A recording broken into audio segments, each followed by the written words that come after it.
Welcome to another change-making conversation from Baptist News Global. You're listening to a special podcast series titled Highest Power, Church and State, featuring writer, poet, and musician Rick Pidcock. Now here's Rick.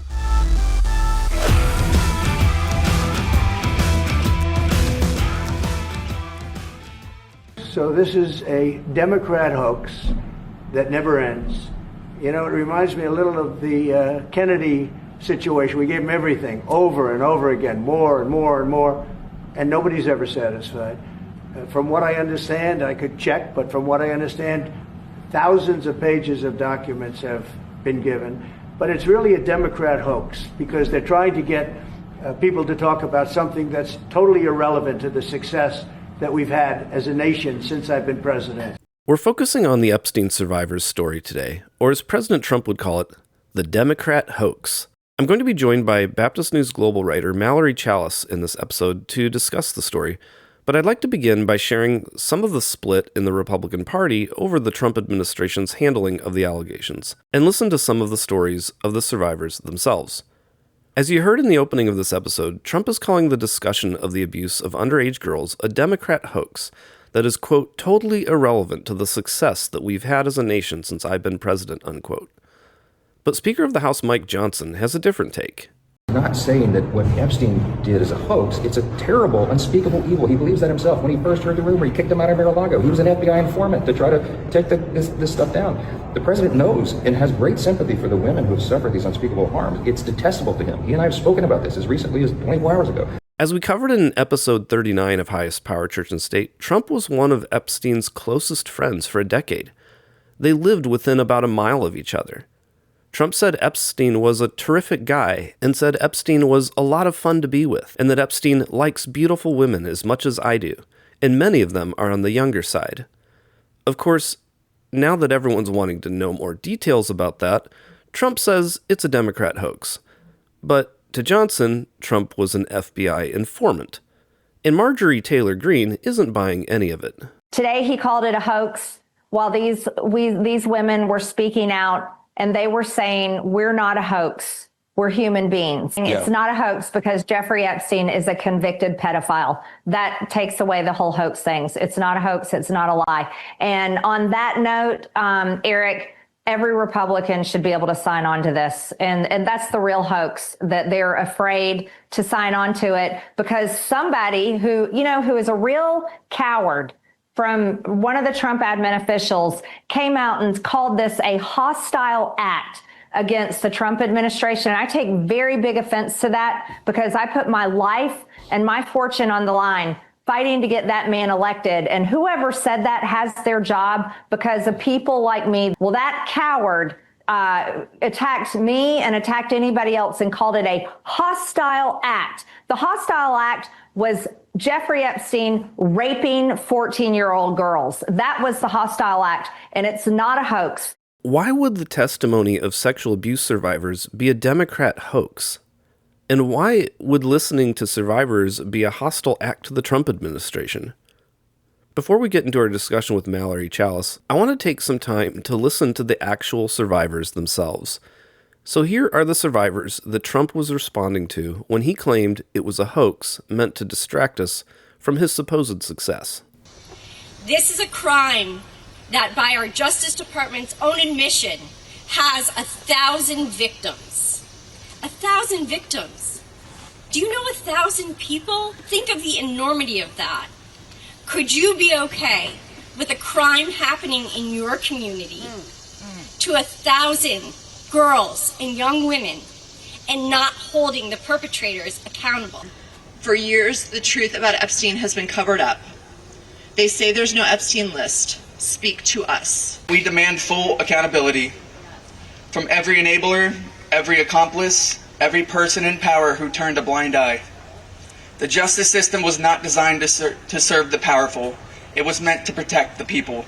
And it's time it started doing just that. It's about reshaping the future. A future where survivors are not shamed, silenced, or ignored, but heard, honored, and empowered. I look forward to the days when money and power does not stop the truth from coming out and the righteous prevail. Systems built with a root of corruption, violence, and deceit always crumble. Let's stop calling it an Epstein client list. And let's call it what it actually is. It's Epstein's sex buyer list. Epstein's reach went to the very top of fashion. He could make a model's career. What I didn't realize then was that once he lured someone like me in, he could also destroy my career if I did not do what he wanted me to do. Transparency is justice. Release the files, end the secrecy, and stand with us in declaring that no one, no billionaires, no politicians, not world leaders, is above the law. Now together as survivors, we will confidentially compile the names we all know were regularly in the Epstein world. And it will be done by survivors and for survivors. This is not partisan. However, this is very political, as the only path to justice is through our political system. And this is about justice. This is about accountability.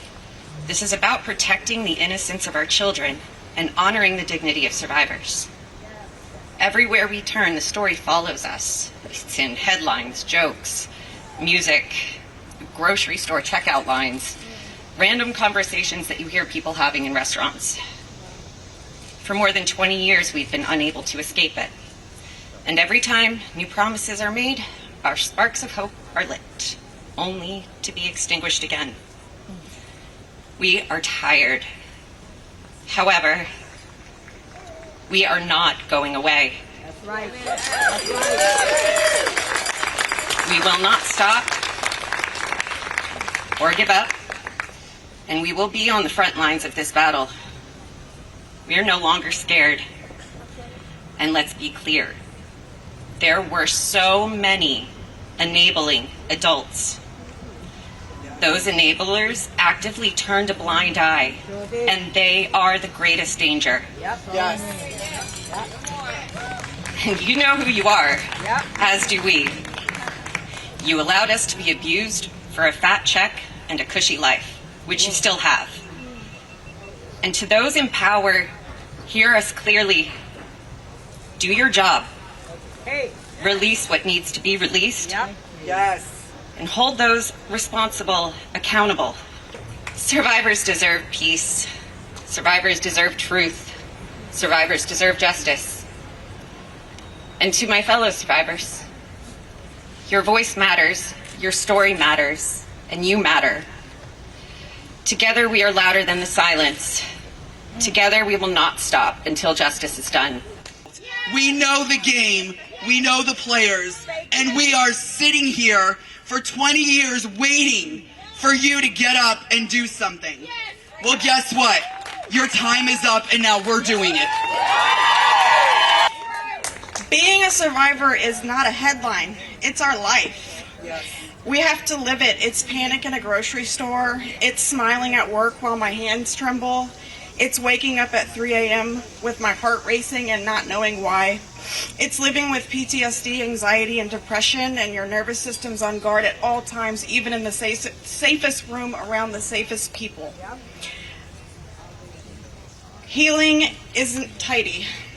It's therapy. It's wait lists. It's trying a medication and trying again, over and over, for years. It's setting boundaries with some people who won't understand. Survival isn't weakness, it's wisdom we've earned. If you are a survivor hearing me, your voice is never too late, too much, or too little. If all you could do was show up today, you're already trying to make a difference. You do not owe anyone your story. You are owed safety, care, and belief. Your breath is proof that harm does not get the last word. I'm not asking anyone to take a political side. I really don't even follow a lot of politics. I'm asking you to take a stand in solidarity. Protect the vulnerable, not the powerful. Protect children and survivors, not titles and reputations. Our silence doesn't keep us safe. And I hope today's courage from all of us ladies can help someone else be safer tomorrow. When I look into these beautiful faces, I am reminded that we all started our journeys with big hopes and dreams. Jeffrey Epstein and his co-conspirator, Ghislaine Maxwell, stole and systematically destroyed those dreams. We are a mosaic of shattered hopes and dreams at their hands. We are not the footnotes in some infamous predator's tabloid article. We are the experts and the subjects of this story. Yes. We are the proof that fear did not break us. Yes. And we don't just speak for ourselves, but for every survivor whose story is still unspoken. Yes. Justice and accountability are not favors from the powerful. Yes. They are obligations decades overdue. What do we want? When do we want it? Here with me to discuss the story is Mallory Challis. She is a Master of Divinity student at Wake Forest, a former Clemens Fellow with BNG, and a regular contributor to Baptist News Global. During the news conference the other day with the Epstein survivors and witnesses, one of the people said, "We need to build a future where survivors are not shamed, silenced, or ignored, but are heard, honored, and empowered." So, as you reflect on the stories of survivors you've covered, how have you noticed survivors being shamed, silenced, or ignored rather than heard, honored, and empowered? Yeah, that's a really good question. I think specifically for women, there's kind of this weird social expectation almost. Like it's sort of like the baseline that if you're a woman, you're going to experience some kind of sexual harassment or abuse or violence at some point in your life. Like it's just so normalized in our society that like when women come forward, we don't often care about it or we don't think it's a big deal because it's just sort of part of the gender role. And so, it can be really difficult for women to navigate the experience of coming forward because they expect that reaction, right? Like they know that people, even if they believe story, are just not going to care. And even if their story is like out there, that not caring is a form of silence. And then of course we have other forms of silence, right, that are more legal or more hardcore, like non-disclosure agreements, which I've thought about a lot in my reporting on the Kanakuk story, although those victims are mostly males. But there's also, of course, sentiments of shame and blame, and the things that we know about trauma, right? Like when you endure something like sexual abuse, your first instinct, because of the way that we socialize people, is to think that it was your fault, that you did something, that you brought it on yourself. And so even just like the shame in and of itself of not knowing what's going to happen if you speak out, or not knowing if it was really your fault or not, and not knowing if the perpetrator is really going to get held responsible for what happened to you, that can be a form of silence in and of itself. Does that make sense? Yes, definitely. And like another thing I've noticed too in all this is how in the survivors' testimony that they mentioned was how many of them connected money and power to the silencing and to the entitlement and control of the people who abused them or were complicit in it. And like a lot of these wealthy, powerful people, like they would personally say they value women. Nobody wants to say, I disvalue women. So you'd think something like this, like sexual assault against women, would be obviously something to speak up about. And yet, consistently, whether we're talking about religion, politics, or culture, we're seeing money and power fuel entitlement and control. And like one example of this was when Trump responded to their news conference and he called the Epstein story a Democrat hoax that is totally irrelevant to the success we've had as a nation since I've been president, is a quote he said. So it's like, why does, in that silencing of the women, like, why does money and power so often cause us to give up clarity and accountability so easily? Yes, another really good question. I think the conditions of abuse in and of itself is that The victim lacks power and the perpetrator has power. And so when we think about those power dynamics, money and political power or social status, like anything that could elevate that power and create a deeper chasm between the victim and the perpetrator makes it really, really hard to speak out and get justice. Like I said before, like even if the public believes that you're a victim, if the perpetrator has a lot of power, it can be easy to make excuses for that. Because again, sexual abuse is so normalized in our society, especially sexual abuse against women. We often kind of have this attitude of like, well, she should just get over it. Like, that's just sort of part of the gender role of being a woman. Whereas like this man who has lots of money and power, we often think he could do so much. Like it's going to ruin his life. It's going to ruin his career if we expose him or if we hold him accountable in a way that's going to stop him from doing his job or from, having this public position of political office or, whatever the social status is. And so we kind of, like that power and money and access to resources kind of bolsters our ability to push a victim down and silence them, whether we believe them or not. Like it makes us less motivated to seek information and really understand what's happening and what the accusation really is and who needs to be held accountable. Because we want to be in the good graces of that money and power. We want to reap the rewards of that money and power. And so we kind of use that as an excuse to not hold the perpetrator accountable. And it can make it more difficult for victims to come forward. And it can also make it more dangerous, right? If a perpetrator has access to all these resources and maybe they're in with a bunch of, high profile lawyers or they have political power, they can really easily use legal means to push a victim down, right? I know one of the things that I've seen in these conversations about the Epstein files is that if victims come forward and they tell their story, and they name someone by name who's a powerful politician, they could be sued for defamation or, if they've signed a non-disclosure agreement, that's a whole legal process that they'd have to go through. And so there's a lot at stake when your perpetrator is of high power, versus like maybe other situations where it's a peer-on-peer situation.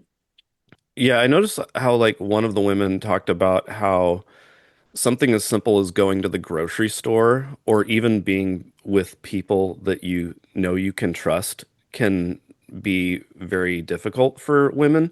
They talked about how you're just unable to escape it. And so I wonder like maybe in your experience as a journalist or even as a woman, like what it's like for you to be aware of the water that you're swimming in and the trauma that's all around here and these power dynamics, when you also have these powerful men calling it a hoax. Yeah, I think I'll answer as a woman first. You really have to have your guard up, right? We know just from research that has been done on abuse that most often people are abused by people who are really close to them, people that they trust, people in their inner circles, whether it's a family member or a partner or a close friend or a teacher. And so knowing what we know about abuse, it makes sense that victims and survivors have a really hard time trusting the people around them because they know that those are the most likely people to gain access to them and to manipulate them to a point where they've submitted to abuse. And so I think just knowing that, it makes you as a woman have your guard up around anyone that you can feel like you trust, just because you know that that's a possibility. Like you're always on the verge of that risk. There's never really a feeling of safety, or maybe there very rarely is, I'll say. And as a journalist, I've certainly encountered a lot of survivors for whom that is true. Like they don't even know if they can trust me, even though I have written so many stories about sexual abuse, and I publicly talk about my care and affection for storytelling about sexual abuse and why it's so important. It can be really hard to know who you can trust, because the trust that is required to sexually abuse someone is sort of essential to the crime. And so whenever you are a victim or a survivor learning how to trust again, you really have to have your guard up. You just really have to know and make careful decisions about who you share with and how much you allow yourself to trust someone. And part of this is just the way that trauma works, right? Like, trauma shields our ability to understand things clearly sometimes.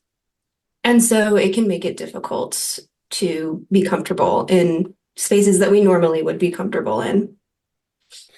It's interesting because like you're coming at this as a woman, but also as a journalist. And I wonder if maybe like the journalist piece, when you're constantly becoming more and more aware of the stories and how this works, like how that might affect your own guard going up in a legitimate way, but also like that can be a lot to process just as a human being as your awareness deepens on how these dynamics work. Absolutely. You've you've hit it like right, you've hit the nail right on the head. I have certainly noticed that, and I'll I'll share that, like, of course I do a lot of journalism about abuse in Christian institutions, but also I do ministry in Christian institutions, mainly with youth and young people. And so when I'm like deep in these stories of sexual abuse, especially child sexual abuse. And then I go and I teach my kids Sunday school, or I chaperone youth camp. I can sometimes feel like I'm constantly on the lookout for abuse. Like, I'm constantly thinking, like, is this a sign that something bad is happening? Or is this just something weird that someone said? Or, where is this kid? Could they be being abused right now? When really they're just like sitting out. And so it can really mess with your mind when you're embedded in that world of these stories. And I really have had to learn how to engage in self-care practices and engage in boundaries with my work, so that I don't drive myself crazy thinking about these stories. And, I can understand, of course, like, the reality is that sexual abuse is very prevalent in Christian institutions and just in the world in general. And so we can be on the lookout. And as an adult, I can utilize my power as an adult to care for people who may be at risk. But I don't need to be constantly on the edge. I don't need to be constantly anxious that it's happening in front of me, because that's just not healthy. Yeah. So as someone who's in ministry and also as a student at Wake Forest School of Divinity, I know you that theology is an interest of yours as well. And I know this is kind of a bit more of an open-ended question, but how do you see theology serving either to sacralize these power dynamics or to subvert them? Hmm. So I think I see two things. Purity culture and atonement theology are the ones that are sort of like the theological frameworks that I have looked at the most in my academic work. I wrote in undergrad, gosh, like 2 or 3 really long papers about purity culture in the evangelical church. And in graduate school at Wake Forest, I'm writing my master's project, kind of thesis work on atonement theology and its intersections with sexual violence. And so I think that both of those things really work to create environments that are ripe for abuse. Like, of course, purity culture, we all know what that is, or a lot of us know what that is. I shouldn't say that we all know. But it creates sort of these gendered power dynamics where women are expected to be submissive and men are expected to be powerful and, the controlling leaders of women. This is like complementarianism, but like in sexual circles. And so it creates environments that are ripe for abuse for both women and for men, right? Because it kind of sets this expectation up that women can't give or revoke consent because they're just supposed to be submissive to the men in their life. but it also shields us from recognizing that men and boys can be victims of abuse because they're supposed to be the powerful, masculine, strong people in our lives. And we often think about being a victim as something that is not any of those things, or something that is exclusive from those things, that can't go together. And so, there's been lots of research done by scholars that are much smarter than I am about purity culture, and I would certainly I would encourage readers or listeners to go and read some of that work. But for atonement theology, I think that there's more of a two-sided coin, right? Like, it's when we think about the atonement and we think about sort of the passion narrative of Jesus, often what gets emphasized is violence and the abuse that he endured on the cross. And that sort of creates another situation where it's ripe for abuse because violence is this thing that we glorify. It's this thing that is allowing for our salvation. And we forget about the resurrection. We forget that the violence is the injustice. The violence is, Jesus was, taken by the state. This is state-sanctioned torture. This is an injustice because Jesus was trying to do justice work in an empire that did not like justice work. In an empire that did not care about justice work, I should say. But the resurrection is sort of like, from a theological perspective, I view it as the defeat of that. Like Jesus saying, no, I'm not going to lay in the grave because you have tortured me in this way. And so I think that there are lots of course, atonement theology in the past has been utilized to abuse or created frameworks and in institutions where they're ripe for abuse. But I think that there's a lot of solder in atonement theology for victims and survivors of abuse to really find solidarity with Jesus, especially in the sense that, like, he did suffer and it was painful and it was unjust. And we can also talk about, like, the sexual shame that he experienced on the cross, right? Like, he was naked. He was probably enduring some kind of sexual violence during the torture that they engaged in before they even crucified him. And there's lots of interesting historical work that has been done on that. But then his story doesn't end at the crucifixion. His story ends at the resurrection when he comes out of the grave and says, I'm still here and I'm still here to tell my story. And you're going to listen to it because it's important. And so I think that, I think atonement theology can be really, it can be dangerous, but it can be really helpful for survivors of abuse. But that was long-winded, so I'll stop. No, that was really interesting. I think one thing that is common in all this, whether you're talking about, something like the ancient Roman Empire or modern complementarianism or, American politics, is this idea of authority and submission. And especially when we're dealing with authoritarian Christians who combine theological authority with political authority. And yet one of the women who spoke up last week said, quote, "We are the experts and the subjects in this story," unquote. And I really liked that. And so I think, like, to wrap up this conversation, how can we amplify and empower survivors as the experts and subjects of these stories rather than cowering to the wealthy, powerful men who hurt them? That's such a great question. I think the first step is to believe survivors, right? And to take their story seriously, right? We might believe someone and think, oh, whatever, like, so many people experience that, just get over it.